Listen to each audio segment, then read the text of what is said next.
Muchas gracias a todos por estar aquí. Para mí es una gran responsabilidad porque estoy frente a muchos de mis profesores, así que disculpen lo malo. Yo no soy una conferenciante tradicional. Yo no leo las conferencias, así que es muy probable que yo brinque de un tema a otro. Usted trate de seguirme, así que vamos a intentarlo. Pues vamos a trabajar este tema, que es el coleccionismo del Estado. Cuando decimos coleccionismo del Estado, estamos hablando del coleccionismo del gobierno, la memoria institucionalizada, porque nuestra memoria se conserva en estos espacios, y resistencia cultural de los afrodescendientes, porque eso es lo que estamos trabajando, ¿verdad? Buscando esos espacios de representación y el culto a los santos. Porque empezamos, por favor, en la próxima. ¿Por qué estamos trabajando este tema? Este tema fue mi investigación para mi tesis de maestría aquí en la maestría en gestión cultural. ¿Y cuál es el contexto, verdad? Pues cuando uno empieza a buscar un tema, siguiendo pues las recomendaciones de mi profesora María Quintero, ella me dice, tú tienes que hablar de lo que tú conoces, porque si tú no hablas de un tema que te apasione, a mitad de camino tú te vas a quedar y no lo vas a terminar. Me conoce muy bien. Así que, ¿qué estaba ocurriendo? Esta investigación comienza en 2014. ¿Qué estaba ocurriendo? Se había anunciado el decenio de los afrodescendientes, que empezaba 2015 al 2024. Importantísimo, porque la Organización de Naciones Unidas está reconociendo, ¿verdad?, ante la comunidad internacional, que los afrodescendientes son un grupo específico, no se había hecho esa distinción, ¿verdad?, y que sus derechos humanos deben promoverse y protegerse. Y dentro de los derechos humanos están los derechos culturales. O sea que esta población que estamos identificando como única, con unas características particulares, tiene unos derechos que deben ser protegidos. Otra de las cosas que me llamó la atención o que estaban ocurriendo en ese momento era la apertura del Museo de Historia y Cultura Afroamericana en Estados Unidos. Este es un debate que se estuvo llevando por muchísimo tiempo, desde antes del 2000, sobre la validez de tener un museo que representara a esta población en los Estados Unidos. Todavía hoy. Pues este museo, ya desde el 2001 se estaba hablando, entre 2003 y 2005 empieza la batalla fuerte. En 2005 el presidente Bush firma que vamos para encima con el museo, y no es hasta 2016 que lo vemos materializado y tenemos su apertura. Otro de los elementos que un poco forzó mi mano para trabajar este proyecto en sí es esta pieza que ustedes ven aquí. Eso es un condi. Según los expedientes de la unidad de colecciones del Instituto de Cultura Puertorriqueña, esta pieza proviene del Congo. Ella estuvo en exhibición en el Museo de Nuestra Raíz Africana en el Viejo San Juan. ¿Y por qué esta pieza? Esta pieza yo la presenté como parte de una investigación que estaba haciendo precisamente aquí en la universidad. Y entonces se creó un debate interesantísimo acerca de esa pieza, porque la parte de la conservación decía que todos los elementos que tiene esa pieza, las plumas, ella durante sus ritos fue bañada con sangre, las caracolas, todo eso había que removérselo para asegurar su conservación, porque mantener todas estas piezas encima de ella significaba que ella se iba a continuar deteriorando. Pero por otro lado, la razón por la que nosotros coleccionamos la pieza y la escogimos para estar es precisamente por todos esos elementos. Si tú se los quitas, deja de ser la pieza que coleccionamos, ¿verdad? Esta pieza también en particular, porque no solamente estaban esas dos vertientes, hay una tercera vertiente de una persona que se acerca y dice, ¿tú sabes que esta pieza está viva? Yo dije, ¿cómo que está viva? Me dice, esta pieza es una deidad, es una pieza que está viva. De hecho, la persona cuando llega a la pieza se arrodilla frente a la pieza. Y entonces uno dice, dice, esta pieza es una deidad, esta pieza ella tiene unos rituales que la acompañan. Esta pieza hay que seguirla, darle sus bañitos, ¿verdad? De plantas, de sangre, de lo que sea. Esta pieza hay que escucharle lo que ella tiene que decir porque es la deidad. Y entonces uno dice, hay que poner oído en tierra porque para nosotros es un objeto de colección, pero para esta persona es parte de su sistema de creencias y los sistemas de creencias hay que respetarlos porque es parte de la dignidad que nos reviste a nosotros como seres humanos. Así que cuando nosotros coleccionamos una pieza como esta, tenemos una gran responsabilidad, la responsabilidad de su conservación, la responsabilidad de la representación adecuada, y la responsabilidad de respetar los diferentes sistemas de creencia.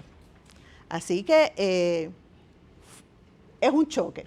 Y nosotros, a nivel de nuestras colecciones, tenemos que decidir cómo nos acercamos a ella. Es una pieza que puede resultar intimidante, ¿verdad? Pero es que tiene una razón de ser para intimidar.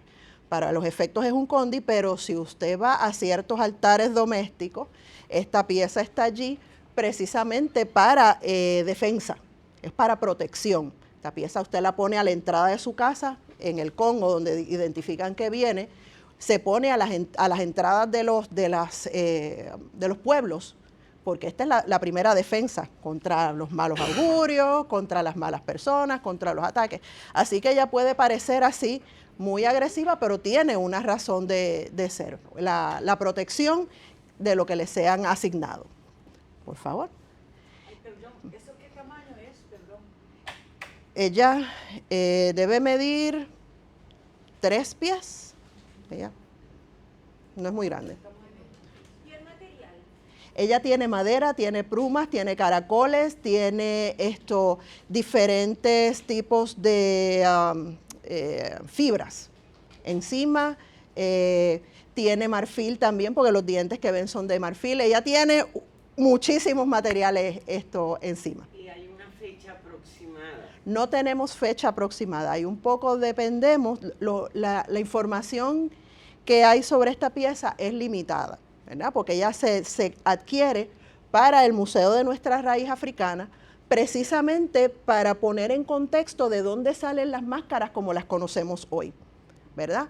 Y no se profundizó lo suficiente. También se coleccionó porque se identifica que muchos de nuestros ancestros vinieron de esa parte de África. Así que sí tenemos unas conexiones. Lo que pasa es que ella no solamente es lo que representa allá en su lugar de origen, ella también por el sincretismo acá se convierte en otra cosa y nosotros le damos nuestro sabor muy particular. ¿Contesté todas las preguntas? Sí. Seguimos. ¿Qué otra cosa estaba ocurriendo o pasando por mi mente en ese mismo momento? El cierre del Museo de Nuestra Raíz Africana. Pero para hablar del cierre tengo que hablar de la apertura. Ese museo, que es el único espacio del Estado, del gobierno, dedicado a la narrativa afrodescendiente. Por eso es importante. Se fundó en 1999. A mí me da gracia, pues la primera actividad del instituto en la que yo participé. Yo estaba nuevecita, acabadita de entrar. Se anuncia con bombos y platillos que por fin el gobierno va a hablar de los negros. Por fin, y va a interpretar esto. Ese museo dio muchísimos tumbos y finalmente pues cambió de curador 3 veces. Cuando por fin se da, tengo que decir la verdad, le limitaron la mano a la curadora que estaba haciendo. No la dejaron desplegar toda la idea que llevaba y el museo, por eso cuando se daba la lectura de sus 17 salitas, se veía fragmentado. Y es que no la dejaron a ella desarrollar el trabajo como ella lo tenía pensado. Si no, hubiese sido extraordinario. Pero no deja de ser importante porque es el único espacio del Estado dedicado a este tema. A mí me llama la atención porque en el 1999, en el Instituto de Cultura Puertorriqueña hace este único bombazo para inaugurar ese museo. Se hizo comida, se hizo un montón de cosas. Sin embargo, ese mismo día, en esa apertura, se toma para darle la medalla de cultura a Carlos Romero Barceló. Carlos Romero Barceló, con sus luces y sus sombras, que en paz descanse, que no se nos aparezca por la noche a jalarnos los pies, es una figura sumamente polarizante. O sea, no importa dónde usted está, él va a causar una opinión. El simple mencionar el nombre, a unas personas le causa placer, a otras les causa decepción. Pero tiene que doler de alguna manera que cuando por fin vamos a hablar de los afrodescendientes y de lo negro, aparentemente no era suficiente, se aprovecha la oportunidad para darle la medalla de cultura a Carlos Romero Barceló. Lo que se formó allí, yo no les voy a decir, porque ustedes tienen que saber, la gente se indignó, aquello fue terrible, pero entonces al otro día, todo lo que cubrieron los medios noticiosos fue la entrega de la medalla. Nadie habló de ese espacio que habíamos tardado años en tener. Así que es doloroso. Así que este museo estuvo abierto con sus luces y sus sombras porque yo fui una de sus críticas, porque tenía cosas que como que no hacían sentido. Y yo decía, pero si esto es un museo que me está hablando a mí, ¿verdad? Y yo recorro sus salas y todavía hay unas cosas con las que yo no encuentro conexión. Incluso las salas donde se representaban los diversos sistemas de creencia, el espiritismo y la santería, yo entré y me espanté porque hay unas cosas que un espiritista, un santero que se respete, nunca pondría juntas, porque hay una serie de deidades que usted no las puede poner juntas porque van a pelear y van a distorsionar la energía del espacio. Hago la salvedad. Yo sé de estos temas, pero yo no soy iniciada en esa religión. ¿Okay? En 2012 cerraron el museo. Mucha gente no se enteró. Yo decía, pero ¿por qué no se enteran? ¿Por qué el instituto no hace un bombazo? Así como hiciste un bombazo para abrirlo, mira, vamos a hacer un bombazo para cerrarlo. Esto yo lo discutí. Pero yo soy el último escaloncito de la escalera que usted puede pensar. Yo soy el último escaloncito, yo puedo emitir mi humilde opinión, pero que me hagan caso es otra cosa. El edificio había que cerrarlo, sí había que cerrarlo. El edificio le hicieron pruebas y detectaron que tenía asbesto, ¿verdad? Era un peligro para los guías que estaban trabajando y un peligro para los visitantes. Se lo dijeron a la gente.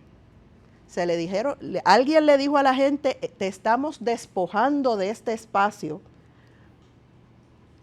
porque tiene asbesto, lo voy a arreglar y te lo voy a devolver. No se dijo eso. La colección de ese museo en su mayoría se pasó al Museo de las Américas.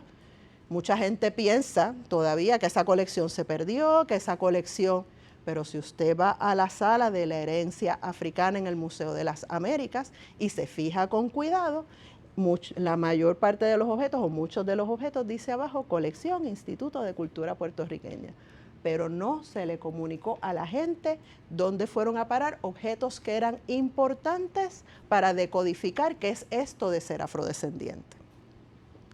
Lo último que ocurre, ¿verdad?, en todo este proceso para yo llegar al tema, todavía les estoy dando el contexto para llegar al tema, es una experiencia muy personal.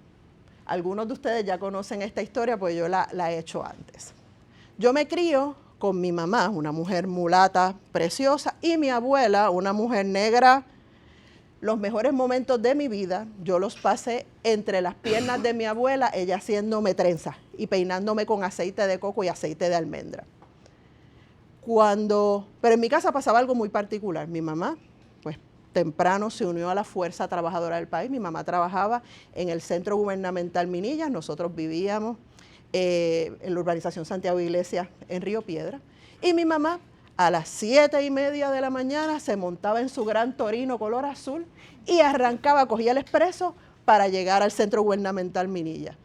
Y no pasaban 15 minutos que mi señora abuela, ella sacaba a Santa Marta, ella sacaba a Santa Bárbara, les ponía sus velas rojas, sacaba su flor de Jericó, sacaba su sajumerio, preparaba un mapo y le daba una limpieza a la casa con un baño de planta. Ella eso no lo hacía con mami, porque mami era católica practicante carismática. Y entonces, pues eso es, en cierta manera, pues era demonizado. En mi casa yo tenía dos abejas reinas, pero entonces todo eso ocurría durante todo el día y entonces yo pequeña, yo veía eso.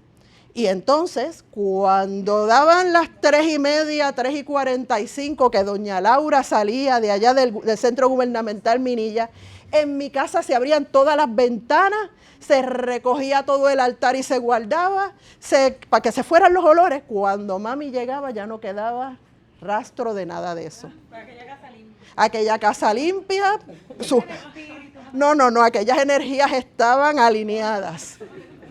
Pero entonces todo esto ocurría y entonces yo decía, pero ¿por qué lo de abuela? ¿Por qué abuela se tiene que esconder para practicar?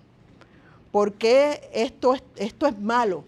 ¿Por qué esto que hace abuela es malo que mami no lo puede ver? De hecho, mis primeros viajes a la botánica a comprarle cosas a mi abuela, de eso no vamos a hablar. Pero en la mente de un niño que está viendo todo esto, dice, abuela está haciendo algo malo. Pero mi abuela no estaba haciendo nada malo, ¿verdad? Pero hay unas concepciones, ¿verdad?, que demonizan lo que le pertenece al otro y esas concepciones estaban funcionando, vivitas y coleando al interior de una casa, ¿verdad?, de urbanización. Gracias. El objeto de estudio, ¿verdad? Si vamos a hablar de colecciones, yo, obviamente, trabajando en el instituto, escojo que voy a estudiar esta colección.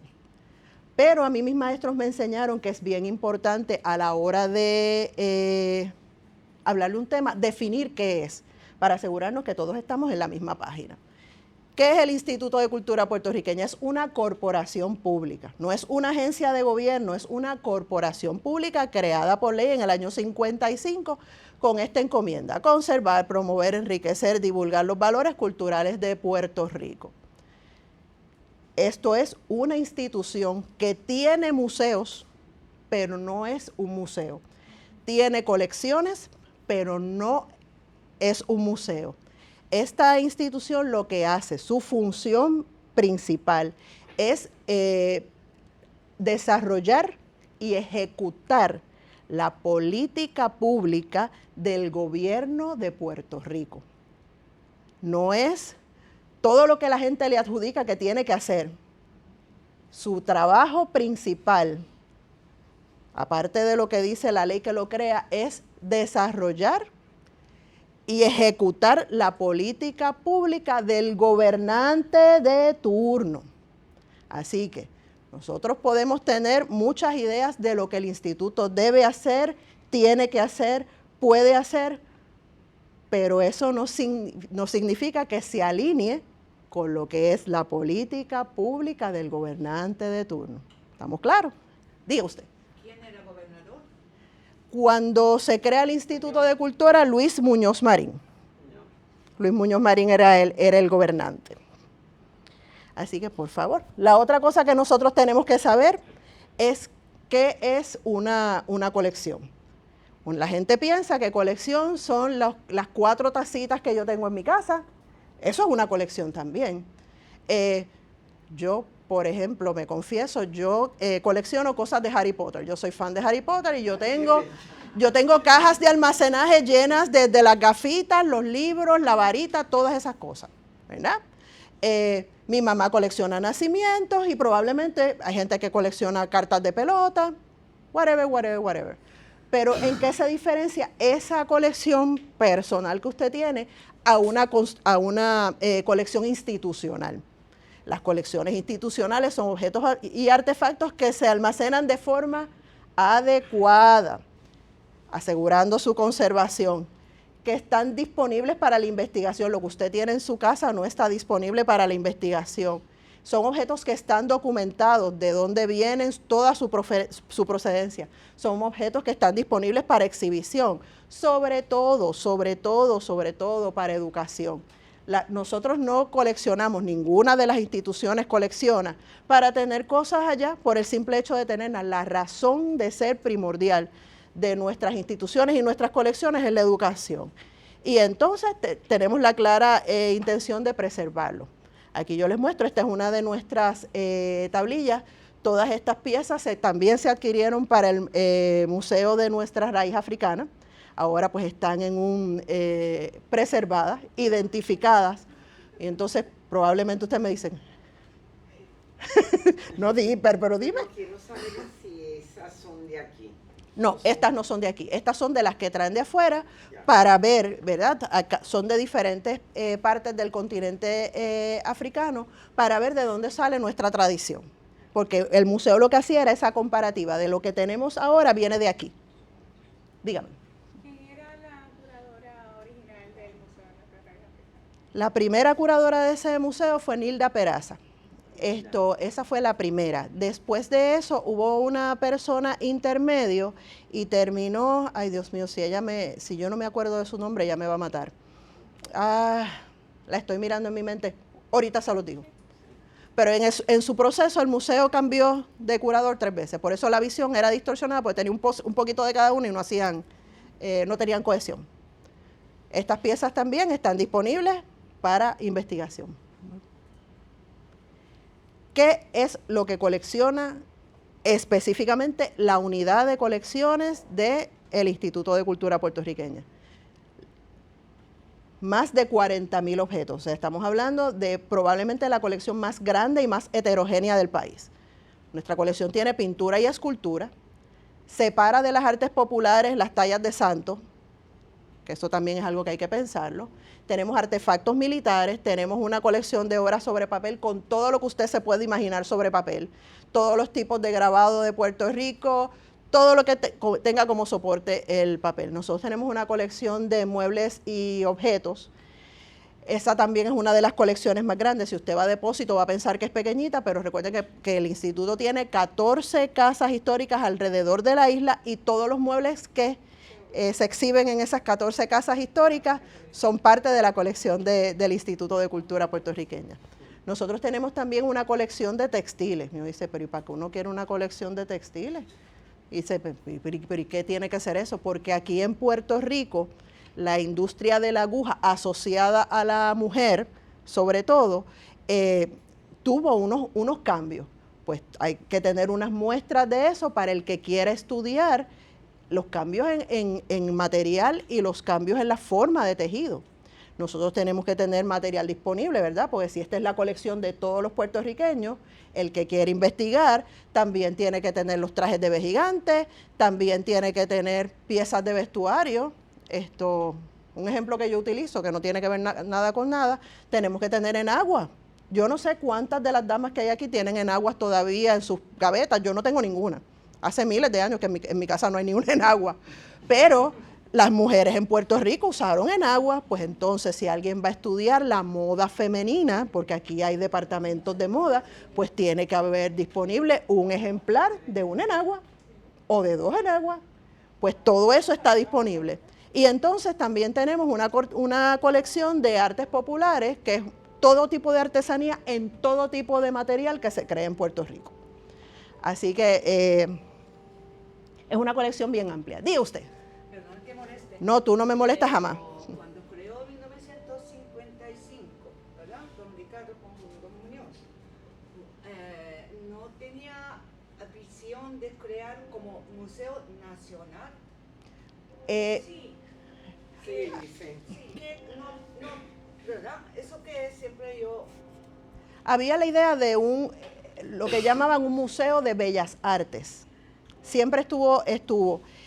Sin embargo... Pero el Museo de Bellas Artes es diferente que el Museo Nacional, que abarca textiles, artes populares. Lo que pasa es que era una encomienda bien fuerte. Sí estaba en algunos de los planes de don Ricardo. Cuando don Ricardo se retira de ser director ejecutivo, él deja un informe, que de hecho está publicado porque es fuente de mucho conocimiento, de cuáles eran sus ideas, ¿verdad? Entonces, él sí deja planteado un museo, pero no le da el nombre de Museo Nacional, ni le dice, él deja algo como un museo de Puerto Rico. De hecho, para todos los efectos prácticos, como él pensaba desarrollar este museo aparte del instituto, por muchos años él fue guardando una colección en el último piso del Archivo General. Cosas que no estaban registradas porque iban a ser para ese museo. En ese museo, en esa colección que se le llamó Catacumba, había muebles, había obras sobre papel, había pintura, había muebles y objetos decorativos, había de todo. Un poco siguiendo la forma de coleccionar de don Ricardo, ¿verdad? Porque la forma de él era coleccionar todo lo puertorriqueño, ¿verdad? Él hizo así. Todo lo que cupiera aquí era parte de lo que él trabajaba. Estaba el Museo de la Universidad como museo de historia nacional. Claro que sí. Bueno, un poco para abonar, ¿verdad? En realidad, 1955 viene a crearse, ¿verdad?, una idea extendida de lo que don Ricardo ya había comenzado en la Universidad de Puerto Rico. Porque es el Museo de Historia, Antropología y Arte. Y entonces ya, ¿verdad?, hay una discusión ideológica bien fuerte entre Jaime Benítez, la razón por la cual él deja la universidad y somete al proyecto del Instituto de Cultura Puertorriqueña, y es crear estas colecciones. Y hago la aclaración también, ¿verdad? Don Ricardo es uno de los primeros antropólogos y coleccionistas que empieza a trabajar la cultura afrodescendiente, ¿verdad? Es de los primeros, ¿verdad? Correcto. Pero lo que quiero decir es que sí tiene una idea de crear un arte nacional, un museo nacional, porque el debate con la universidad es la occidentalización, la visión de la occidentalización. Así que ese Instituto de Cultura puertorriqueña en sí misma tiene en su esencia lo que es la nacionalidad. Pero Por supuesto, ¿verdad? Pero él ahí busca la forma de acercarse a los diferentes museos, creando museos monográficos. Él no entró rápido a tomar esta idea del gran proyecto, del gran museo, sino que él busca impactar y trabajar algunos de los temas que para él eran de interés. Por eso también crea el Museo Rodante, que ahora uno imaginarse el gobernador Ustari o Juan Pantaleón Avilés montado en una guaguita yendo a las Marías, es como, yo hiperventilo de pensarlo nada más, ¿verdad? Como registradores y custodia de las obras. Pero en ese momento ese era válido y había su museo rodante y nos llevaron todas esas obras a los diferentes puntos del país. Mi comentario es el siguiente. Como tenemos el lujo de tenerla a ella, que ella pueda plantear todo lo que trajo y después seguimos. Por ejemplo, sobre ese tema se dice de la discusión del título, si va a ser Instituto de Cultura Puertorriqueña o Instituto Puertorriqueño. Ustedes se me están adelantando al tema. Por eso. Así no se vale. Dale. Pues nada, pasamos a la próxima. Yo quería decir que yo vengo aquí en 1986. Toda la vida trabajo en el museo, ¿verdad? Diferentes museos. Pero el que yo he escuchado son las décadas de 80, 90, museitos de don Ricardo. Decía, museitos de don Ricardo. Le decían las salitas de don Ricardo. Pero ahora, después de 30 años que yo veo visión cultural museística en este país, esta visión de museos temáticos de la comunidad es una visión muy contemporánea, adelantado. Hoy en día, siglo XXI, nosotros enfocamos museos de la comunidad. El museo tiene que estar con la comunidad. Correcto. Esa visión tenía don Ricardo, por eso yo preguntaba visión del Museo Nacional, como que, ¿verdad? No, él lo dejó planteado, pero él prefirió trabajarlo a nivel de los museos más monográficos. Pues nada, terminando las definiciones y nuestro glosario, definir lo que es patrimonio. La forma más sencilla que podemos decir que es patrimonio es lo que nosotros heredamos de nuestros padres, ¿verdad? Y una un poquito más complicada es el material físico y documental que representa, utilizando la palabra representación, elementos tangibles e intangibles de las culturas individuales. Así que, sobre todo, lo importante es la cuestión de la representación. La colección del Instituto de Cultura Puertorriqueña es sobre todo la colección del Estado. Dicen, ay, pero es que yo he escuchado que es la colección nacional y no. Eso es un error. La colección nacional es la colección del Museo de la Universidad de Puerto Rico, del Museo de Historia, Antropología y Arte. ¿Por qué? Porque ese es un museo que por ley se crea en el año 1951 con la encomienda de ser museo universitario de carácter nacional. Así que cuando hablamos de la colección nacional, para que utilicemos los términos correctamente, el museo que está aquí a un tiro de piedra y que nos acompañan su directora aquí, ese es el Museo Nacional y de ellos es la colección nacional. La colección del Instituto de Cultura Puertorriqueña es la colección de Estado, la colección del gobierno de Puerto Rico.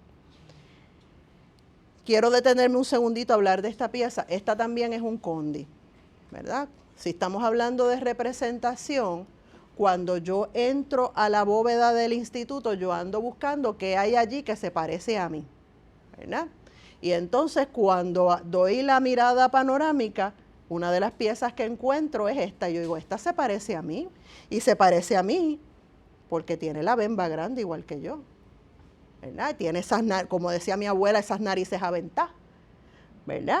Y esa madera tiene mi color de piel. Y esa pieza representa algo que para mí es conocido. Porque ustedes se acuerdan que le hablé de mi abuela y se acuerdan que yo le hablé del altar que había escondidito en mi casa. Esto es algo que a mí, buscando mi representación, esto es una pieza que a mí me representa porque tiene unas experiencias que para mí son conocidas. Vamos para la próxima. Y entonces, ¿qué es lo que yo planteo en este proceso de investigación? Que se le dio valor y se preservaron unos objetos en específico que representaban unas políticas, hablamos de, ¿verdad?, políticas culturales, que representaban los intereses de unos grupos particulares. Y que hubo unos procesos que se trató de homogenizar todo lo puertorriqueño y hacernos igualitos, aquí no hay tensiones, aquí no hay problemas ninguno, ¿verdad? Y que quedaron excluidos unos objetos que vinculaban a los puertorriqueños con su pasado histórico, ¿verdad? En ese proceso hubo una ruptura, ¿verdad? Porque se buscaba presentar a Puerto Rico, ¿verdad?, como un lugar bueno para invertir. Recordemos que en ese momento, en los 50, 40, 50, hay unos climas, ¿verdad?, de traer inversión extranjera, que es raro, ¿verdad?, no hemos adelantado tanto, y nos queríamos hacer atractivos, ¿verdad?, de ese momento viene esa idea de que Puerto Rico es el lugar más feliz del mundo, de que aquí todos estamos dándonos las manitas, de que aquí todos somos pacíficos, ¿verdad?, el condenado Cordero, que no quiero hablar de él, ¿verdad? Y entonces, lo que se consideraba en ese proceso, perdimos cosas que debimos haber guardado. Menciono los grupos hegemónicos porque no se habla lo suficiente que en 1940 en Puerto Rico hubo una cumbre de cultura que se juntaron unos sectores para hablar de qué somos nosotros los puertorriqueños. Yo me enteré de esto haciendo esta investigación, yo no sabía que aquí en los 40 había habido una cumbre de cultura para hablar, y en esas cumbres de cultura, adivinen qué cosas quedaron excluidas. Yo les dije que yo simplemente les iba a dar unas ideas que ustedes van a sacar sus conclusiones. Y entonces, en este proceso, también se me adelantó Livia, son los maravillosos debates. Si tienen la oportunidad, eso es algo que vale la pena revisar, los debates para la creación del Instituto de Cultura Puertorriqueña, porque se da don Ricardo defendiendo su postura, ¿verdad?, de que inclusive por el nombre, que debía ser Instituto de Cultura Puertorriqueña. En aquel momento, don Luis A. Ferré era el presidente del Senado y él se opuso porque él decía que no había tal cosa como cultura puertorriqueña, que se debía llamar Instituto Puertorriqueño de Cultura. Fíjense como un cambio, ¿verdad?, en palabras, lo que significa, ¿verdad?, el orden de las palabras, porque estamos negando del saque que hay una cultura puertorriqueña. Ustedes, ¿no le parece que eso es atrevido? Pero eso es una visión de mundo. Y nosotros, de esas visiones de mundo, llegamos aquí. Vamos para la próxima, por favor. ¿Cuáles fueron las influencias para esas gestiones de mundo? ¿Verdad? Esos pensamientos. Nosotros nos podemos, para efectos de mi investigación, yo me fui para el siglo XIX. En el 1822 estaba todavía vigente el Código Civil Español. Y entonces, unos fragmentos de ese código explican por qué hay unos objetos, específicamente del culto a los santos, que fueron excluidos. Porque hay una frase, ¿verdad?, dentro de uno de los artículos del Código Civil Español, que dice que todo español que apostatare de la religión católica perderá empleos, sueldos, honores y no será considerado español.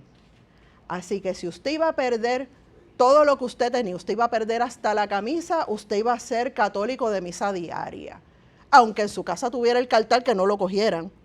Pero este tipo de presión de parte del Estado, porque esto es Código Civil, y de parte de la Iglesia, pues hizo que mucha gente no se escondiera, como hacía mi abuela en los 70 y en los 80, mucha gente se escondiera para practicar. Marco también la abolición de la esclavitud, porque yo no sé si a ustedes les pasó, pero a mí me pasó. Yo soy de la vieja guardia, mi hijo me dice que yo soy del siglo pasado. En mi currículo y en mis libros, la abolición de la esclavitud se tomaba como algo bien rápido.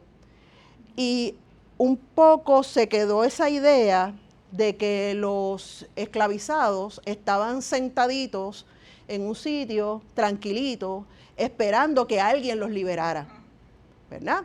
Y nada más, por lo menos eso fue lo que, ¿verdad?, de años de estudio, eso fue lo que a mí se me quedó, ¿verdad? Pero no, a mí nadie me enseñó nunca que en Puerto Rico, por lo menos en esta investigación, yo encontré 4 levantamientos de los esclavizados. Encontré uno en Bayamón en el 1821. Encontré 2 en Ponce, uno en el 1826 y uno en el 1841. Y encontré uno en Toa Baja en el 1842. A mí todo el tiempo me habían enseñado que los negros pues estaban tranquilitos y estaban felices y que aquí no había tensiones raciales. Yo no sé. Otra de los criterios, ¿verdad?, que se utilizaron fueron unos criterios que venían del siglo XIX, que para una cosa tener valor, un objeto tener valor, un artefacto tener valor, era por su antigüedad, era porque era histórico, o era porque era artístico, o era porque era estético. Y entonces, cuando yo pienso en lo estético, yo digo, ¿de acuerdo a quién? ¿Al canon de quién? ¿Verdad? Si de acuerdo a lo estético, la primera pieza que yo les presenté, el Condi, pues automáticamente no cumple. Ella puede ser antigua, ella puede ser histórica, pero eso me da miedito, eso no es tan estético. Así que esa es una excusa para excluir algunas de estas cosas. Entonces, marco el 1948 el gobernador electo, porque en ese momento se empiezan a cambiar las políticas culturales y se dan una serie de elementos, específicamente, como ya les dije, la creación del ICP, ¿verdad? Y si ustedes en algún momento examinan la extraordinaria biografía que hace don Ricardo Carmen Dolores Hernández, hay una cita preciosa de don Ricardo, que él dice que él creó al instituto a su imagen y semejanza, ¿verdad? Dice, a su imagen y semejanza como antropólogo, ¿verdad? Que él sabía un poquito de historia, que él le interesaba la antropología, la arqueología, pero para las otras cosas él reconocía que él buscaba asesores. Y entonces, si uno, igual que las colecciones reflejan al coleccionista, ¿verdad? Y si, perdonando la comparación, si la colección del Museo de Arte de Ponce refleja los intereses de don Luis Aferré, la colección del Instituto de Cultura refleja los intereses de don Ricardo Alegría. No debemos olvidar que no es malo, pero don Ricardo venía de una familia acomodada. O sea que cuando él hace un museo de la familia puertorriqueña, él crea un museo de la familia burguesa del siglo XIX, que no representaba de ninguna manera a doña Celia Meléndez Rivera, mi abuela, que vivía en el barrio Jambele en una casa con piso de tierra. Así que, pero, es importante recordar que estas narrativas que vienen de parte del gobierno, de parte del Estado, son las narrativas que son validadas. Y son las narrativas que entran a nuestros currículos y son las narrativas que se quedan validadas. Aparte de eso, el gobierno también en este proceso de los 40 a los 50 crea la División de Educación a la Comunidad, la llamada DIVETCO. El gobierno echa mano, ¿verdad?, de los intelectuales, de los cineastas, de los escritores, de los artistas, para llevar a cabo unos mensajes, ¿verdad?, que eran importantes para el gobierno. Y entonces yo hice el ejercicio, yo tomé una de las peliculitas que les aconsejo que las busquen. Estas son peliculitas blanco y negro, lo que duran son 30 minutos. La mayoría las van a encontrar remasterizadas en la página del instituto. No deben dejar de verlas, porque eso es un estudio fantástico de cómo la gente pensaba en ese momento. Pues yo saqué una peliculita esta semana, preparándome para esto, y saqué La Plena. Es una peliculita que dirigió Amílcar Tirado en el 1966.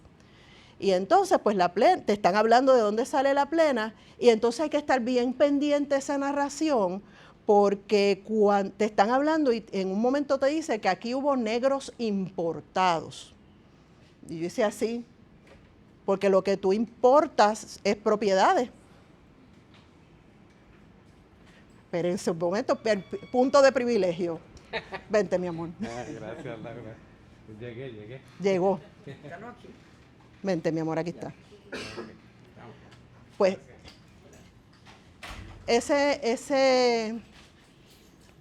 cuando me hablan de negros importados, yo quedé como, ¿verdad? Porque tú lo que importas a un país son propiedades, cosas.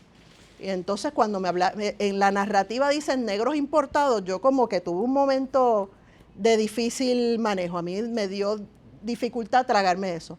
Y entonces, si esto es una narrativa del Estado, que el Estado lo está poniendo en las plazas para que la gente oiga, ese es el mensaje que la gente está recibiendo.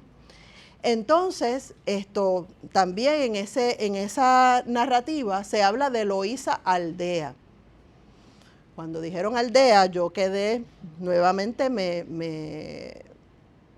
no me gustó, porque están tomando esa comunidad, hija del cimarronaje, que dio tanto trabajo, tanta persecución, y entonces le dicen que es una aldea. Ya ese término no se usa, pero ese término no se usa porque los investigadores y los gestores culturales hicieron fuerza para que esa comunidad no se le dijera que era una aldea y no se le menospreciara. La otra cosa que se dice se utiliza el término negroide.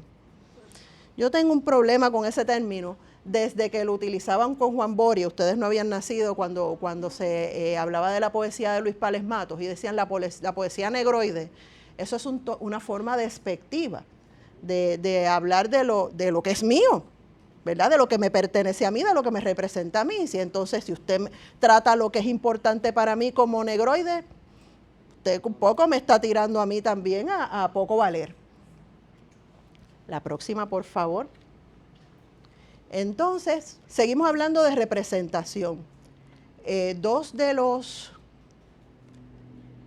a falta de otra palabra, del Core Collection, todas las colecciones tienen unas piezas que son sus estrellas, ¿verdad?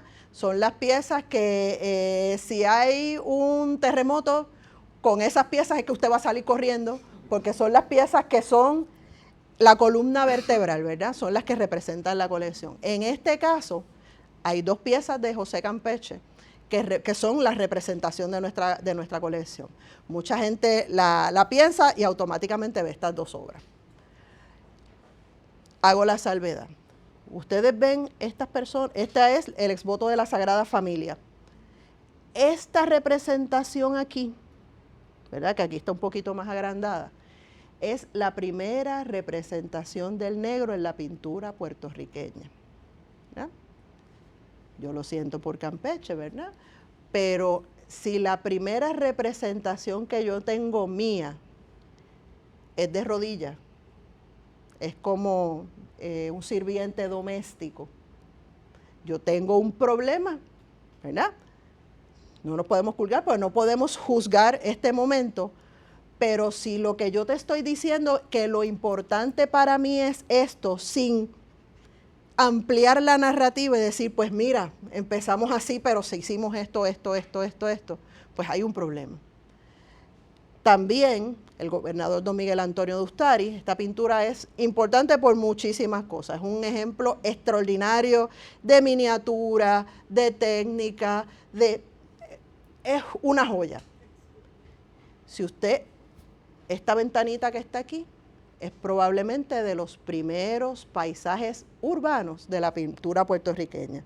Pero si usted se asoma a esa ventanita y ve lo que ve, es la gente de mi raza, mis afrodescendientes, como esclavos de la construcción, como trabajadores de la construcción. Y no hay problema, no hay ningún problema, porque estas personas desarrollaron unas destrezas específicas que los hacían bien atractivos. Pero, nuevamente, mi representación, la que yo veo en los libros, la que yo veo, ¿verdad? Que apele a mí, si yo soy un niño o una niña buscando donde yo estoy, y lo que yo veo todo el tiempo es que yo estoy de rodillas o yo estoy sirviendo, no me da ese sentido, ¿verdad?, de autoestima, y que lo mío también es importante. La próxima, por favor. Representación, seguimos hablando de representación. Julio Tomás Martínez, El reinado de la caña. Esto es una pieza extraordinaria. Sin embargo, nuevamente, miren quién está aquí. En El reinado de la caña, el que hace posible este reinado está de rodillas, oprimido por la caña, más abajo que un perro, ¿verdad? Y el otro está de rodillas aquí abajito, que usted no lo puede ni distinguir. Su majestad, la caña. Que esa es la razón por la que importaron, ¿verdad?, a muchos negros. Y esta pieza que está aquí, a mí me llama muchísimo la atención. Esta obra por muchos años estuvo en exhibición en el Museo de la Familia Puertorriqueña del siglo XIX. Me dice, pero Laura, ¿para qué tú me trajiste eso es un retrato familiar? Ahí todos son blanquitos. Si usted se fija en esta esquinita, hay una mujer negra ahí y está oscurecida. Y entonces la historia que hay detrás de esta pieza es, si hubiese sido una esclava o hubiese sido una sirviente, no había ninguna razón para que saliera en la foto familiar, en el retrato familiar. La razón por la que ella aparece ahí es porque es la hija bastarda del dueño de la casa y no la podían excluir. Pero fíjense que ella está en la parte de atrás, invisibilizada. No la excluyeron, pero la excluyeron.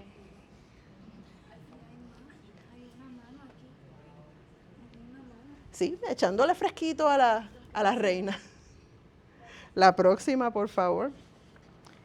Entonces, dentro, ¿verdad?, de las cosas que se invisibilizaron, ¿verdad?, primer gobernador electo, uno va a sus memorias, que también son extraordinarias y vale la pena estudiarlas para entender qué él pensaba de las mujeres, qué él pensaba de las diferentes cosas. Cuando uno lee las memorias de Luis Muñoz Marín, él te dice que él va a rescatar el buen saber jíbaro y que va a descartar todo lo que sea superstición. Y entonces cuando se descarta lo que es superstición, adivinen qué es lo que se descarta, ¿verdad? Nuestros altares, nuestros elementos.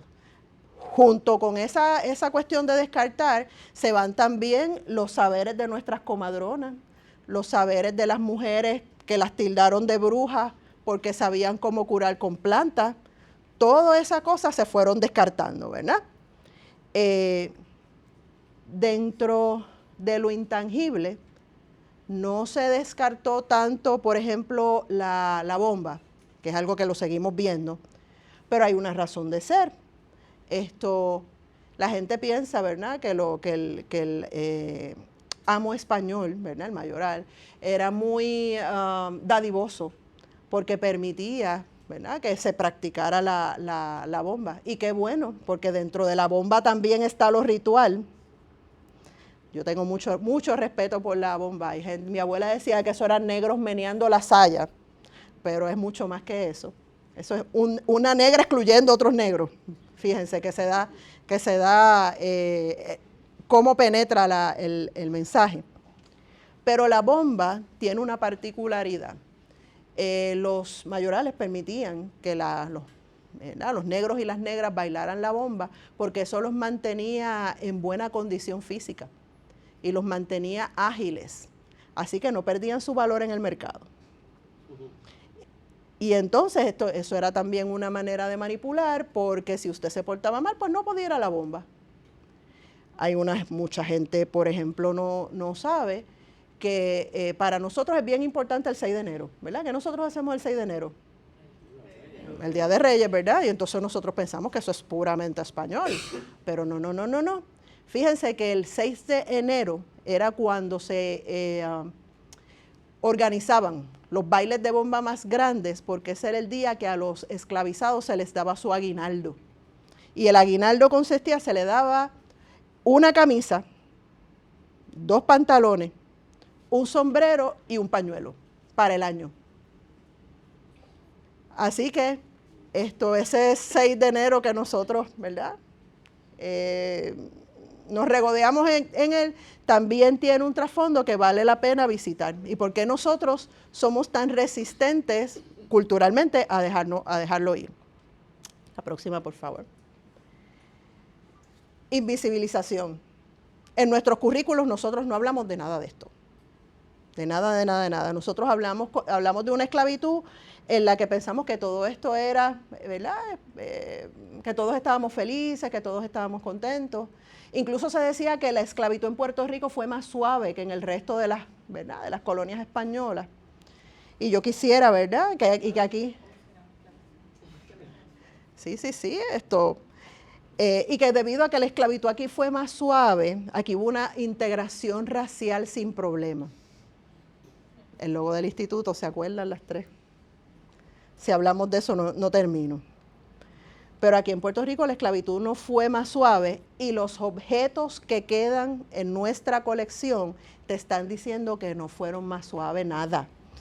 Esto es importante saber que entre 1680 a 1786, un periodo de 100 años, no a Puerto Rico, sino a América, llegaron más de 2 millones de negros que fueron esclavizados, negros y negras.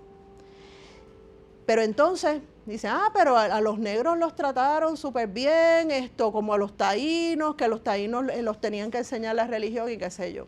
Hay una diferencia. Los taínos eran personas que había que cristianizar. Los negros eran propiedad, ¿verdad? Y cuando usted tiene propiedad, ¿qué usted hace? Si esta botella es mía, para que no se confunda con la botella, yo le pongo mi nombrecito al lado, ¿verdad? Y entonces, por eso es que usted tiene el carimbo. Si usted coge ese hierro caliente y se lo pega a una persona, no me digan que esto fue más suave. Siempre que yo presento ese carimbo, la gente me pregunta, pero ¿y de qué hacienda es? ¿De qué hacienda es? ¿Qué significan las letras que están? Nosotros tenemos varios carimbos, pero necesitamos un estudioso o estudiosa que haga la tarea de buscar, de descubrir más información acerca de ellos. Y en la medida que descubramos más información acerca de ellos, podemos nutrir nuestra historia. Dentro de las colecciones también están los registros, ¿verdad?, de propiedad. Y uno diga, pero ¿y qué tiene que hacer eso en una colección de arte? En la colección de arte también hay una serie de documentos que a lo mejor usted como investigador no consideraría, ¿verdad?, buscar en una colección de arte, pero sí hay registros de esclavos, propiedad. Y obviamente pues está esa restricción a la libertad. Una de las razones por la que es importante que esto esté en nuestras colecciones es que por la distancia con el pasado histórico nosotros tendemos a olvidarnos de esto. Y nosotros no podemos olvidar esto. De esto tiene que haber, tenemos que repensar todas estas cosas. Nosotros tenemos que hacer justicia todavía de estas cosas. Así que esto, y sobre todo, entender que nosotros no le podemos hacer esto a ninguna persona por su color de piel. Entonces, la próxima, por favor. Hicimos rapidito un inventario de lo que es la colección, ¿verdad? De ver cómo fue esa valoración, cómo fue esa clasificación. Y de las 7 subcolecciones que les mencioné, tomé 3. ¿Verdad? Y entonces, esta gráfica es del 2014, ha cambiado un poco porque se han adquirido objetos, pero me quise mantener con la investigación inicial. En ese momento, en la colección de artes populares, que es la colección de artesanía, había 1.443 objetos. De esos 1.443, había solamente 2 relacionados al cristianismo. Pero el peso fuerte, habían 15 relacionados a los afrodescendientes. Los condis que yo les enseñé, todos están clasificados como arte popular. Entre los muebles, hay 93 objetos que tienen que ver con lo cristiano. No hay ningún objeto relacionado a los afrodescendientes. Los afrodescendientes o no crearon, o no existe, cosa que yo tengo que dudar. Y lo que es escultura, ¿verdad?, que es lo que se consideran las bellas artes, el arte mayor, habían 272 objetos, 47 objetos estaban dentro del cristianismo y solamente 12 objetos, que fueron los ídolos que les enseñé sobre la tablilla, son los que están registrados como otros sistemas de creencia. Y entonces, pues para clarificar, vamos a hacer la comparativa. Ambos objetos, el San Cristóbal de Escuela Española, no tiene fecha. También, ambos objetos son anónimos. Podemos asumir que son objetos antiguos. Ambos objetos son relicarios, porque esto que ustedes ven aquí es un huesito de San Cristóbal, ¿verdad? Esto que la pieza guarda aquí es lo que llaman la prenda, que es la deidad, ¿verdad? Lo que se ha identificado con la deidad. Escultura en madera, ¿verdad? Características similares. Esto es una escultura para efectos de las clasificaciones y esto es un arte popular. ¿Por qué esto es importante? Si me están diciendo a mí, aquí me están estableciendo unas valoraciones, ¿verdad? Déjame ver cómo lo pongo de forma elegante. Disimuladamente me están diciendo, ¿verdad?, que lo que se parece a mí, porque este claramente es un hombre blanco, lo que se parece a mí, pues es un arte menor, ¿verdad? Vamos a pasar para la próxima, por favor. Aquí entonces yo hago la distinción. Recuerden que el condi estaba aquí, el San Cristóbal estaba allá. En el cristianismo sí es una religión, pero entonces el condi es todo lo que es superstición. ¿Se acuerdan que yo les dije que íbamos a eliminar lo que era la superstición? El condi es lo que es primitivo, que a mí eso me hierve cada vez que dicen que el arte es primitivo, porque ay, eso es un arte ingenuo, un arte primitivo. Esas categorías todavía a estas alturas a mí me causan problemas.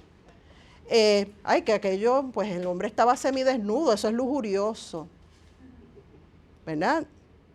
Y perdonen que traiga el tema, pero ese comentario que se hizo en un rally por allá en el norte, de que los latinos eran personas altamente sexuales, lo lujurioso, ¿verdad? Ay, esas son cosas exóticas, eso es lo salvaje.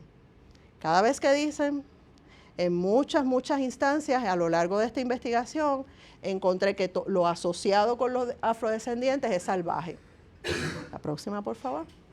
Y entonces, le pongo reconocimiento porque en ese momento es reconocer que un San Cristóbal tiene un valor por su antigüedad, por lo histórico, por lo estético, por lo artístico, ¿verdad? Porque es lo que el canon de belleza, pero entonces la pieza que vimos aquí, el condi, no es arte, es un artefacto, ¿verdad? Según la clasificación.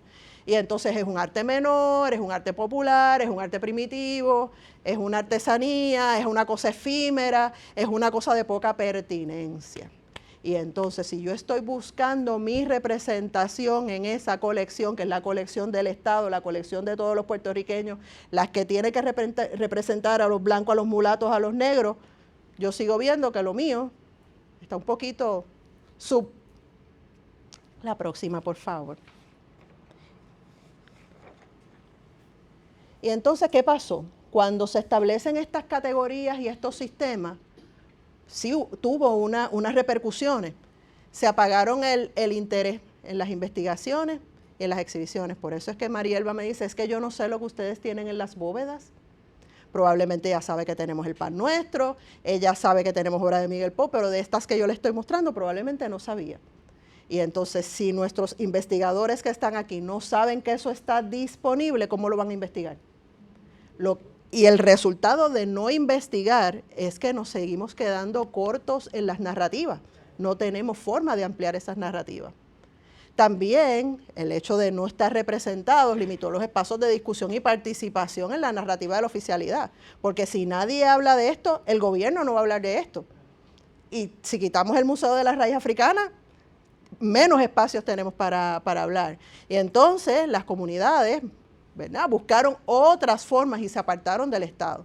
Por eso entonces ustedes ven que en las comunidades surgen todas estas iniciativas y tiene que surgir Tiznando el País porque no hay un discurso a nivel de la oficialidad para trabajar estos temas que son importantes y que ya cuando iniciamos, ¿verdad?, que hablamos del decenio de la afrodescendencia, la Organización de las Naciones Unidas te está diciendo que estos temas son importantes y que hay que trabajarlos a nivel de política pública.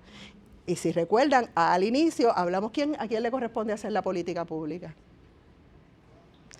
Son ideas, yo no hago, ustedes, la crítica es de ustedes, yo no he dicho absolutamente nada. Y entonces, ¿qué nosotros propusimos, verdad, como parte de esta investigación para trabajar esto? Pues yo me di a la tarea, yo creé un manual de procedimientos para atender lo específico de los objetos relacionados a los afrodescendientes. Permítanme brevemente explicar. El proceso, ¿verdad?, con la cuestión de las leyes, se crea una ley a nivel del gobierno, lo próximo que se crea es un reglamento que dice cómo es que se va a ejecutar esa ley y lo próximo que se crea es un manual de procedimientos para las cosas específicas de ese reglamento, ¿verdad? Lo que la gente no sabe es, yo no puedo impulsar una ley, ¿verdad?, desde mi lado. Yo no puedo impulsar un reglamento, pero sí puedo impulsar un manual. Porque todos los manuales del gobierno dicen que todos los procedimientos internos que adopte una agencia para trabajar con determinado problema formarán parte del reglamento. Así que si yo logro colar el reglamento, ¿verdad?, pues puedo lograr hacer una diferencia. Sin embargo, cuando yo sometí ese reglamento, yo tuve dos respuestas. Una, lo sometí 2 veces, de hecho, pues yo lo realicé en el 2014 y lo he sometido en 2 administraciones. Y me dijeron, después que lo repasaron, que no hacía falta hacer la distinción entre los objetos, que no era necesario lo que yo estaba planteando. Y dije, pues está bien, pero seguimos en la lucha. Cada vez que yo tengo la oportunidad, menciono el tema, y pues hemos adelantado algunas cositas. Por lo menos, la última vez que hablé de esto, nos permitieron revisar las categorías de registro. No a nivel, ¿verdad?, pero revisar esas categorías de registro y entonces jugar cómo algunos de estos objetos que están como arte menor, como artesanía, pueden subir a la categoría de escultura. Y un poco pues estamos jugando con eso. Es un proceso que toma tiempo porque requiere investigar cada pieza y justificar el cambio del A al B, pero lo estamos haciendo. Y nuevamente no se puede perder de perspectiva que esos adelantos que estamos teniendo son importantes, porque como ya les mencioné, si el instituto es quien hace la política pública y nosotros logramos, ¿verdad?, que se apruebe este cambio en el registro, pues entonces, como política pública, hay la gran posibilidad de que permee a otras instituciones. Así que por ahí es que estamos. Y entonces pusimos al miliciano moreno, porque nuestros morenos participaron y defendieron esta tierra, y no se dice lo suficiente, pues simplemente porque esto ha sido una lucha, y yo quería que vieran la lucha que ha sido poder pasar este manual. La próxima, por favor. ¿Qué nosotros esperamos a largo plazo, o que yo espero a largo plazo? Estimular la discusión. La razón fundamental por la que yo acepté pararme aquí es porque yo entiendo que estos temas hay que hablarlos y que nosotros tenemos que crear esos espacios para los afrodescendientes en nuestros museos, en nuestras colecciones, ¿verdad? Para mí es bien importante que cada uno de los que está aquí salga con una idea de investigación y que me diga, yo quiero ir a las colecciones del Estado a trabajar estos temas y a buscar información y a promover la educación y integrar la tecnología. Que con esta hemos tenido un avance. Ahora en el mes de noviembre entra con nosotros una estudiante interna de Rogers University. El año pasado nosotros dimos una mini conferencia acerca de la esclavitud y todas estas cosas, porque en Rogers tienen un centro de estudios caribeños y tenían la noción de que la esclavitud en Puerto Rico pues fue suave, porque se habla de la esclavitud en el resto de las Antillas, pero de Puerto Rico no se habla nada, así que esto tiene que haber sido un bombito al pitcher y un paseo. Pues yo me di a la tarea de decirle, no, mira los objetos y mira lo que hay aquí, que derrota la idea de que esto aquí fue suavecito. Y ella se interesó tanto que ella solicitó una beca, le otorgaron la beca para venir a Puerto Rico a hacer un repositorio digital de muchos de los objetos que yo les mostré aquí. Ese repositorio digital va a estar disponible a partir del mes de marzo para investigadores no solamente de Puerto Rico, sino de todo el Caribe. Así que todo el que está estudiando estas zonas, ¿verdad?, geográficas y nuestra historia nos va a incluir a nosotros en la narrativa y nos crea muchísimas oportunidades. La próxima, por favor.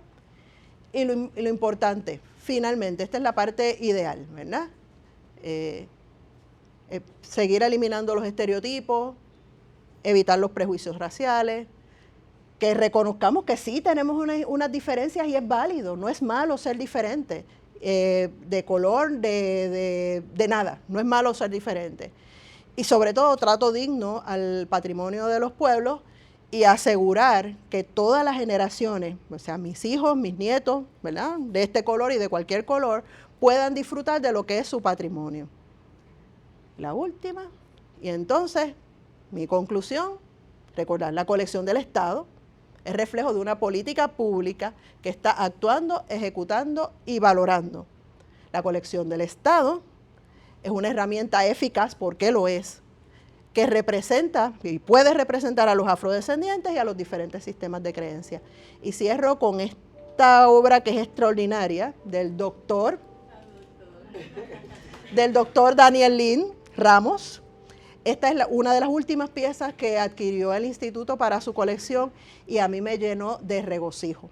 Hubo sí unas discusiones en cuanto a tenerla, no tenerla, su conservación, porque ella está hecha de pencas de palma.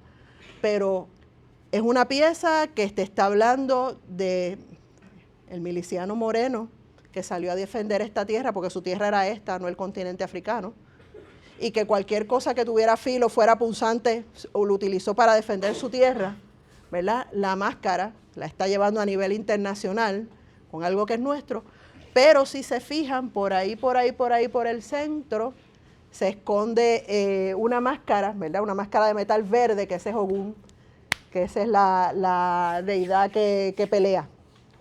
Así que los mensajes siguen llegando, los mensajes están ahí, pero es importante tener un oído atento y prestar nuestras bocas, ¿verdad?, para que estas narrativas sigan saliendo. Próxima. Aquí les dejo una bibliografía, después se las comparto.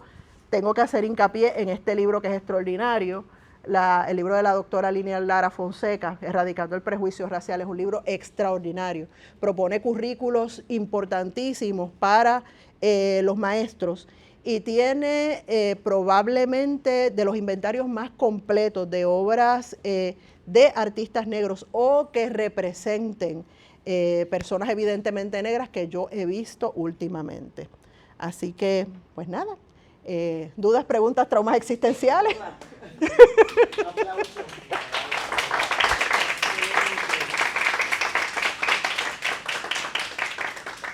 Por aquí hay dos preguntas. Ricardo. Yo quiero compartir dos cosas.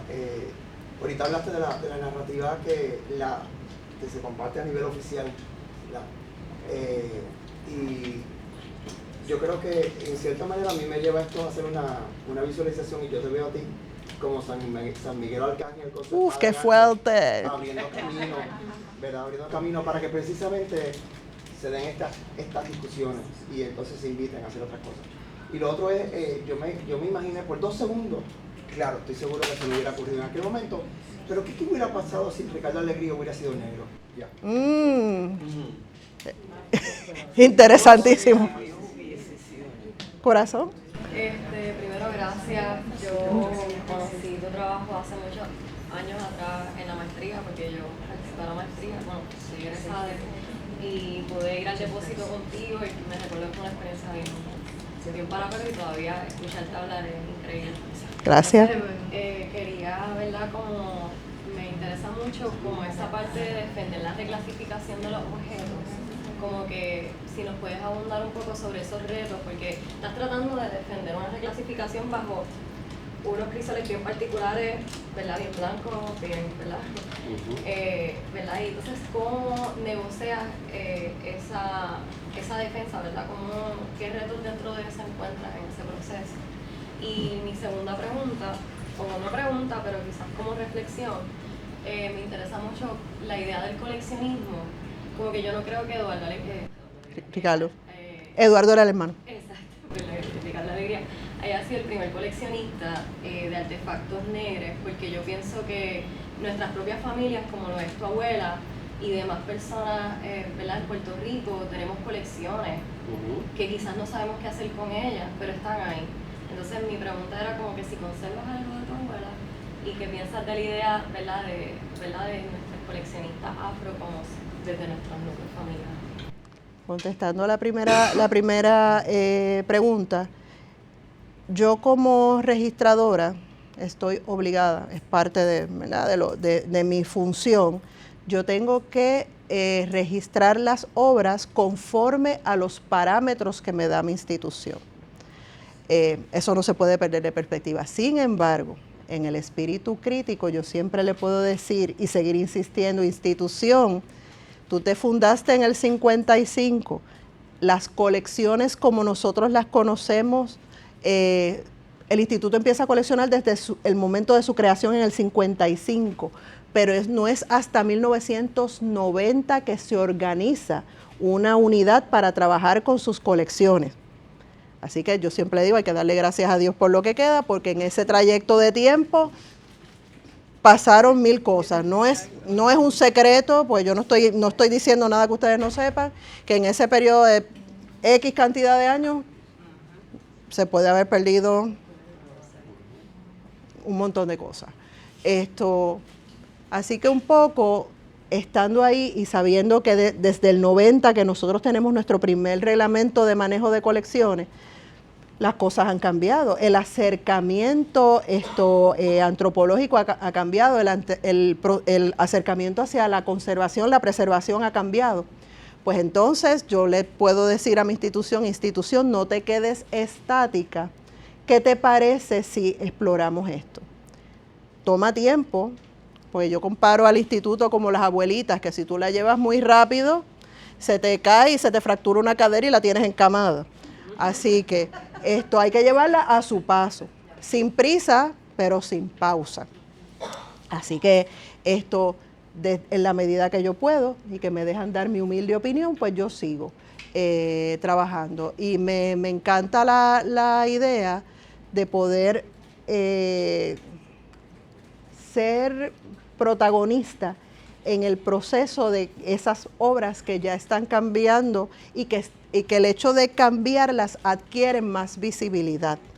Porque yo entiendo que de la cantidad de consultas y visitas que yo tengo en un año, por lo menos el 70% es ver la colección de pintura y escultura. A mí prácticamente nadie me pide ver la colección de artesanía. Y mientras estas piezas sigan en la colección de artesanía, nadie me las va a ver. Así que si yo puedo lograr que en el tiempo que me queda allí, algunas cambien de localidad, puedo lograr una visibilización. Se ve como una contribución chiquita, pero desde mi pequeño nicho, eso es lo que yo puedo hacer. La otra pregunta que me hiciste es que si yo todavía conservo algo de mi abuela. Yo conservo cosas de mi abuela, no de sus prácticas, porque esas cosas de sus prácticas había que disponer de ellas de una manera muy particular y había que respetar sus deseos. Y esto tiene un orden, ¿verdad? Cuando la persona que es practicante muere, tiene que venir o su padrino, su madrina, y entonces recoger y disponer de ella.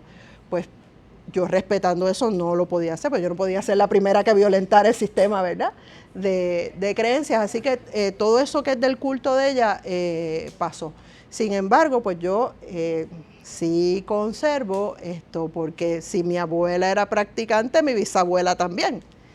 Y entonces mi bisabuela también, cuando ella hacía sus ritos, fumaba como una pipa, se le decía un cachimbo. Pues yo tengo el cachimbo de mi bisabuela, lo tengo, lo rescaté, y tengo así unas cositas de ella, pero no todo lo que era su altar doméstico. ¿Te contesté? Sí, es que creo que es lindo esa preservación también de ¿verdad? Como toda esa cultura que también queda a través de nuestros archivos familiares. Pero hay una diferencia, como dije al principio, en lo que es una colección institucional, ¿verdad?, que es con finalidad de estudio, a una colección que tú tienes por nostalgia, que la conservas y la cuidas, pero el objetivo es distinto. Uno es por amor, porque ese cachimbo, el que me lo quite, tiene un problema serio, y yo cargo con él para donde quiera que voy, pero también está lo que es institucional, que es para estudiar, para preservar, para crear narrativa y seguir hablando de esto. ¿Contesté? Fantástico. ¿Dudas, preguntas? ¿Por qué cerró el museo de la raíz? El Museo de Nuestra Raíz Africana no se dijo lo suficiente, pero detectaron asbesto en el edificio. Y entonces tenían que cerrarlo para entrar removerlo. Pero mi problema con eso es que a la gente no se le dijo. Tú haces un bombazo y en una cuestión de relaciones públicas tú dices, mira, estoy cerrando porque voy a mejorar el museo y voy a remover este material que es dañino para la salud de todos. Y fantástico, yo ahí no hubiese tenido ningún problema. Pero mi dolor, porque me causó dolor, es que me quitaron el único espacio de representación mía de parte del gobierno y cerró sin pena ni gloria porque nadie explicó ni el asbesto ni qué iban a hacer con la colección, no se explicó nada. Y eso es un problema a nivel institucional. Pregunta, ¿tienes referencia de dónde se adquirieron las piezas africanas y a quién? Hay unos libros, ¿verdad? Se crearon como unos inventarios,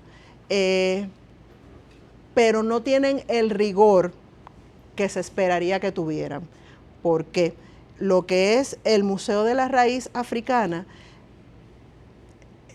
déjame ver cómo lo digo de forma elegante, el instituto ha pasado por muchas organizaciones, muchas formas de organizarse al interior. Y en ese momento el Museo de Nuestra Raíz Africana se decidió que no fuera un programa dentro de museos y parques, no fuera un proyecto dentro del programa de museos y parques que tiene las colecciones y tiene el rigor de la información y tiene toda la información de la procedencia. No hubo ese rigor. ¿Por qué? Porque el Museo de la Raíz Africana sale o es producto de un programa que se llamaba Proyectos Especiales, que estaba adscrito a Dirección Ejecutiva. Y obviamente la narrativa que salía en el museo tenía que representar lo de dirección, y las personas que trajeron a trabajar con eso, excepto los curadores, no tenían el rigor ni la experiencia de cómo levantar una información de procedencia, información que para nosotros, ¿verdad?, los investigadores, es importante. Así que hay unas descripciones bien escuetas, en algunos momentos escribieron procedencia, en otros no, así que un poco necesitaríamos investigadores que entren a volver a construir esa idea, a reconstruirla. ¿Contesté? Fantástico. Hay un registro visual sé que mencionaste que algunas de las piezas, muchas de ellas se transfirieron a las Américas, al Museo de las Américas. Mi pregunta es, ¿se sabe si la totalidad de las piezas se transfirieron o si hubo algunas que no? Y no es transferencia, es préstamo. Se le prestaron. Se le prestaron para exhibición por un tiempo definido. Ellos tienen que asegurarlas, nosotros las vamos y las revisamos cada 6 meses. Tenemos una relación extraordinaria con el Museo de las Américas. Pero dado a que nosotros no tenemos una plataforma para exhibirlas, pues están allí. Y sí hay una lista, ¿verdad?, un inventario de todo lo que hay allá. Y ellos mismos, cuando el museo estaba cerrando, nosotros les suministramos el inventario de todo lo que estaba en el museo, y conforme a la narrativa que ellos iban a desarrollar en su sala y en sus vitrinas, ellos escogieron los objetos que iban a estar. No todo lo que estaba en el Museo de la Raíz Africana está allá. El resto está guardado en depósito. Está disponible también para investigación, porque esa carita es de que me llaman. Sí. Así que quiero. Bienvenida cuando tú quieras. Bueno, Laura, no tengo palabras.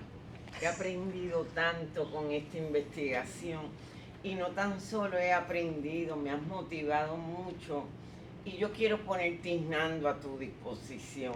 Gracias. Yo entiendo que estas piezas están en el instituto, pero debe de haber más piezas, quién sabe si en Ponce, quién sabe si en Guayama. Entiendo yo y te quiero preguntar, ¿existirá la posibilidad de traer expertos en este tema? Qué sé yo de dónde, de Estados Unidos, de América Latina, del Caribe, en donde Tiznando pueda jugar un papel bien importante para ir creciendo esta colección para beneficio de la educación, como tú bien lo señalas. Yo creo que este es el pinino, ¿verdad?, de todo lo que hay que hacer, y te agradecemos. Yo soy una que voy a ir pronto a visitarte. Bienvenida. Porque me quedo así con muchas piezas, y entiendo que si no se habla, no se expone, la cantidad de gente, para mí es un lujo estar aquí, escucharte y ver todo esto, porque me estoy dando cuenta tanto que falta. Y todavía hay gente, ¿verdad? De todos modos, tengo que decirlo, no es fácil ser colonizado, que nos cuestiona, ¿y por qué Tiznando? ¿Y por qué lo afro? ¿Y por qué ustedes están hablando de lo africano, de lo afropuertorriqueños, si todos somos mestizos? Todos nos reunimos con los españoles, los indios y los españoles se dieron besos y abrazos, los africanos igual, ese encuentro tan maravilloso. Ay, don Lorenzo Mar con el logo del ICP, ay Dios. ¿Te das cuenta? Entonces, en el 2024, como ha surgido yo digo que ya casi es un movimiento de Tiznando. Si tú oyeras la cantidad de gente que rechaza Tiznando y no se da cuenta la necesidad, lo que estamos aportando, si no estamos en contra de nadie, no. Ya la historia está hecha, Nosotros lo que queremos es visibilizar, eso es bien importante. Estoy más que agradecida, y Tiznando está a tu disposición. Sería maravilloso tener la oportunidad, acceso a estos expertos, porque así podríamos completar el trabajo que Flavia nos indica de recuperar la procedencia y esas conexiones y esos lugares, porque eso nos da un punto de partida. Flavia. Laura, nosotros este semestre contratamos a una curadora africana, una experta, que catalogó toda la colección de objetos africanos que nosotros tenemos. Y nos hizo tremenda catalogación con bibliografía, con procedencia, dividió los objetos por norte de África, sur de África, de dónde venían. Así que si están interesados, pues Hoy vamos a compartir. Las cosas no ocurren por casualidad, ahí está la contestación. La colección nacional lo hizo, la colección del Estado, pues puede recibir esa información. Y si Tiznando nos ayuda, pues podemos adelantar tanto la colección nacional como la colección del Estado. Así que no es casualidad que este grupo selecto y distinguido de gente esté aquí. ¿Dudas, preguntas, traumas existenciales? ¿Terminamos? Pues nos fuimos. Gracias, gracias, gracias, gracias.